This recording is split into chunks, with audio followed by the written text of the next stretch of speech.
Hello and welcome to the Red 78, a Munster podcast for Munster fans. Off the ball, Rory O'Hagan here with you, along with Munster legends Alan Quinlan and Fiona Hayes. As we look back on a win over the Scarlets the past weekend, Munster made hard work of it. We'll get into the weeds of that in just a little bit. We'll also look ahead to Munster's run coming up over the next weeks and months, and we look ahead to Ireland versus Wales in the Six Nations as well. So that's all to come in this episode of the Red 78 on Off the Ball. Alan, Fiona, great to see you guys. How are you? Good, Rory. Funny, how are you? Yeah, I'm good, thanks. Yeah, very good. I was probably not so good Saturday night after commentating on the game because it was very up and down, and good result in the end for Munster. Obviously, bonus point win, but other than that, good. Really important result for Munster. Yeah, it was good to get the win. Yeah, a good win for Munster. They need to get back on it after a 3-week gap. We'll discuss that in just a little bit. Some comments, though, reaching us, Fiona, on the show today. Yeah, thanks again for sending the comments in. I think we had a few in here, so we'll start with we can chat about it at the end. I'll read out the three we got and we can have a delve into it. Then JJ Casey, any chance Coombes or Hodnett will make the bench for the Wales game? Coombes, not only with his tries, but with his link-up play, has seen a big improvement, and Hodnett dynamic play is creating lots of scoring chances. John Cotter, I've been banging this drum all season, but why are Munster not kicking points? They're going to the corner with bang average line out a maul. That game should have been done and dusted by half time if they had kicked their points. They're scoring plenty of tries in open play. And then we have Keane McGibney as well, wrote, with Caelan Doris being ruled out, will that open the door for Gavin Coombes to come onto the bench for the Welsh game? Regards from Keane. We'll talk about that, I suppose, a little bit when we talk about the Ireland and Wales game. Just take up that point there, actually, Quinny. Why aren't Munster kicking points? Why are they going to the corner every time? Yeah, I'm not sure. It's a really good point. There's a balance to that, really. It depends on the kind of momentum and flow of the game and the opportunities that present themselves. It's a trend throughout the game now, isn't it? Even in junior rugby, people are kicking to the corner now. They're watching what the international teams are doing, the provincial teams, the top 14, Gallagher Premiership, all that. So URC. So yeah, it's. I suppose you have to have a confidence, and you work and train and practice these situations. And the whole idea when I was playing is you went to the corner with a view to not coming out without a score. You mightn't get that first time, but you win the ball. You may get another penalty. You put that squeeze and that pressure on the opposition. But Munster's maul hasn't been, it's improved at times this year, and it's something we've spoken about the last couple of seasons. When you're lacking that power, if you had Jean Klein, Edwin Adogbo, RG Snyman last year, the last couple of seasons, you have different sorts of power, and you go back to 2023 when they, were scoring. I think they opened the start of that URC final against the Stormers in Cape Town. It was a maul try. I think 2 tries came from maul. So it's a very, very powerful weapon. You could ask the same question with Ireland at times. We go to the corner. So it's just a trend that's changing the game. It's one that comes up a fair bit. I would have thought, the other night, it's all part of the bonus point system, and going for the 4 tries and tries are possibly available. Teams change their mindset, but there is still a very strong place in the game for taking your points, and just a lot of teams, not just Munster, a lot of teams are not taking those chances. I always say when I'm doing commentary, well, it's a great decision if you go to the corner and score, and then it's a bad decision if you don't have the shot at goal. And, if you miss out on the 3 points and get nothing, obviously when you kick to the corner and you score, it's always the right decision. But it's getting a balance of that, and fair bit. You have to applaud teams for 2, but there has to be the data, and the analysis has to back up the result of getting tries, and at times Munster are not. But look, end results, Munster win 29-8. So the try that was chalked off early on,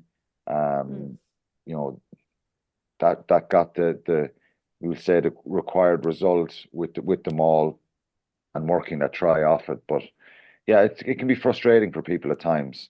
So you're asking me why aren't Munster going to the corner? Well, there's there's loads of different reasons, and it's coming from the coaching, it's coming from preparation, but I think is starting to become a bit more mindful of getting points on the board as well. So, um, I don't know why, and particularly when you don't have a serious weapon who's continuously getting you tries. Exactly, yeah.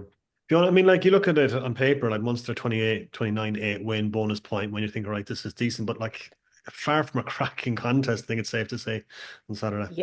Yeah, Rory. I think that first half in particular was they'll be disappointed with the errors. I think they turned over the ball 14 times in the game. I'd say a lot of them were in that first half in particular. Things didn't seem to click in. When they'd get a bit of momentum, it almost felt like something was going wrong. So they'd Hmm. be very, very frustrated with that. I think they'd only to make very few tackles in the game as well. So it wasn't like it was a big defensive effort required. It was just nailing the detail around that. So I certainly that first half in particular, but you have to give credit for them in that final third to come out and get those tries and go for that bonus point as well in the corner. I think it was the 81st minute when Farrell went over. So they kept the foot down. They're trying new things. I thought the Shea McCarthy try off the line out was a nice thing to see. You know, we saw that breakaway and then the switch and pop back inside. Stuff like that, I think, excites fans, excites Thomond Park, you know, to get those little moves in, see them coming off after a frustrating first half was really good. They'd 86% territory, you know, so they had a lot of the ball and it was quite frustrating to watch, but certainly I think Ian Costello said the last third in particular was really good, was outstanding. And you could see that they were going for it, really wanted that bonus point win. So yes, it wasn't the best performance, but certainly to come out and get those 29 points against the Scarlets team, probably not at their best, but they still got the job done. And that's what we were talking about as well last week about that bonus point win. So they'll be frustrated with the first half, but as the coach, I think how they finish the game, you'll take a lot from that as well. And some big moments as well, some big games. Coombes, I mean, I know he's called it to camp. We'll probably chat about that in a while, but I thought he was absolutely superb in the ball carrying area, just getting over the gain line. We talked about lack of big ball carriers. He certainly stood up in this game, I thought.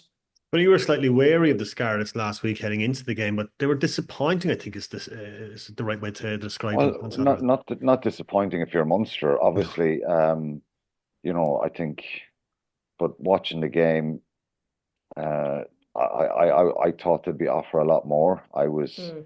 I think they were dreadful, to be honest.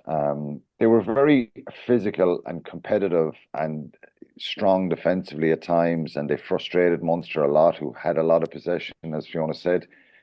74% possession is a very, very high number, and the Mhm. territory very, very high as well. So I just when you watch the game back, you're trying to figure out um why was that the case? Well, they couldn't get the ball back off Munster, and when they did, when Munster turned the ball over, it was very stop start, and they weren't able to build any sort of um, number of phases at any stage, and it never really stressed Munster at all. 59 tackles in the game is incredibly low. Um, again, when I played, you're thinking as a back row, you're going to have to make 15, 20 tackles in a game. Maybe not all the time, but Mm. you're going to be in double figures, and the numbers are really low for all the Munster players because they just didn't have to make tackles. And so for Dwayne Peel and Scarlets, we're not obviously on to talk about the Scarlets and their issues, but they had 9 internationals start of the game. They had 4 off the bench, so really strange that they Mm. never got going at all. Um, there was a vulnerability about the selection of this Munster side that it wasn't the most powerful and strongest side in the world. And that's why I thought they caused Munster problems. They never got their attack game going at all. So, again, really poor performance from them. The mistakes they made, they gave away 15 penalties. Their discipline was poor. Um, and yeah, I was really surprised. But look, Munster, I think you go in at half time and you think, God, this is a dreadful watch for anyone Mhm. who's tuned in or at the game. But then Munster did change gears in the second half, which was really important. And they started to get more energy, more speed of movement, more aggression around the breakdown. Their clean outs were much better. Ethan Coughlin, the ball presentation was so much better. Paddy Patterson, when he came on, did really well. Brian Gleeson came on, and he made a lot of good carries as well. So yeah, Munster started up the ante a little bit. It's still one of those performances where you're kind of scratching your head. You get 5 tries, you win 29-8, and you're thinking, God, it feels good to get the bonus point win, but there was certainly plenty of things. And this is crazy when you think of the stats that, Scarlets would have loads to look at, but Munster still were sloppy at times, particularly that first half. And, better teams and better performances from teams, because I still think that's a good Scarlets team who were just dead in their feet. Some of the errors and mistakes Munster made would have frustrated them, but you got to give them credit for keeping at it and upping the pace and the physicality and the intensity in that second half, and they got the job done. So, the turnovers lost was something they mentioned. They'd only 8 missed tackles in the game. Again, when the tackles are so low, their carries 195 to 47 to the Scarlets. 260 passes to 68 passes for the Scarlets. So it's crazy stuff. And you could argue that Munster should have scored more tries and should have been more ruthless and more accurate in what they were doing. And it could have been a much bigger win. But given it was 3 weeks off, and maybe that was the issue for the Scarlets, that we spoke about the preparation in between these games. If you get a good performance and a good win, well, you did things pretty right. But ultimately, you just can't be playing matches at times, and both sides were probably guilty of being a bit rusty. And but in the overall context of it, some really good performances from some individuals, and a really important 5 points gathered on the night. I was going to say, Fiona, I mean, like, how much of Munster's, I suppose, poor first half performance is down to that 3-week gap in between matches? Yeah, and we chatted about this as well, Rory, last week about is it a good thing, or it probably is a good thing to rest a body in terms of that, and injury wise getting people back. But sharpness, match sharpness, in that intensive heat of battle, I suppose that first half we did see a lot of errors. But to be fair to the guys as well, there was in the games previous to that, there in how they're trying to attack, there has been errors, there has been a bit of sloppiness, and we're probably yet to see that full 80-minute performance. So look, yes, it was at the start of the game. You can chalk that down to guys coming in, having Fiona, played. we're Munster a little bit lateral in the first half. So people ask me what changed. So if we're telling the listener, what changed here. For me, and obviously you can agree or disagree, I think we were quite lateral in that first half. Scarlets kept fanning out, and you're resourcing the ball over back a lot, because neither team, 20 kicks from either side isn't a high number. Yes. I think the difference in the second half is, and I probably would say this myself sometimes, even as a player, when you play, just carry more aggressively, be more direct. Try and win those little gain lines, increase the speed of the breakdown. And they're probably the elements that were much better for Munster. And that's why they started to build phases and stretch the Scarlets and make line breaks and get in behind them. So I think that's probably the difference. And the problem with this team at times, sometimes when they're hitting brick walls, is it's kind of shipping the ball on a lot. I think there was a bit different sort of impetus. Josh Wycherley made a lot of really good carries. He was very good in the first half and prominent throughout the game. I think Ollie Jaeger, at times took the ball, made good carries in that period, in that second half. Quinlan, Coombes, Brian Gleeson coming off the bench.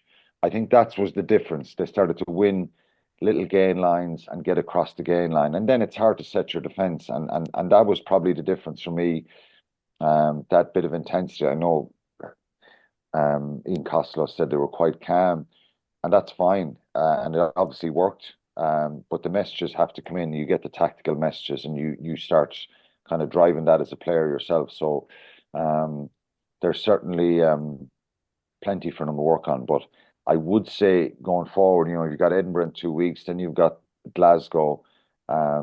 You'll get punished if you're that much lateral, and you get punished at the breakdown. So there's the balance, and looking back on it is a little bit more of that aggressive ball carrying and aggressive clean outs helped them a lot in that second half. Yeah, 100%. Sorry, if you want to go on. No, I was saying, that's 100%. And I think, like, Munster, obviously, they like to play to an edge. That's how they play. They go edge to edge, but you still have to get those carries. You still have to be going up the pitch over the gain line. And certainly at times, I think, yes, it was probably early in the game, that other defensive system is going to be set up, but Munster weren't. Their footwork in and around that contact area probably wasn't good enough, but certainly the second half, a lot better.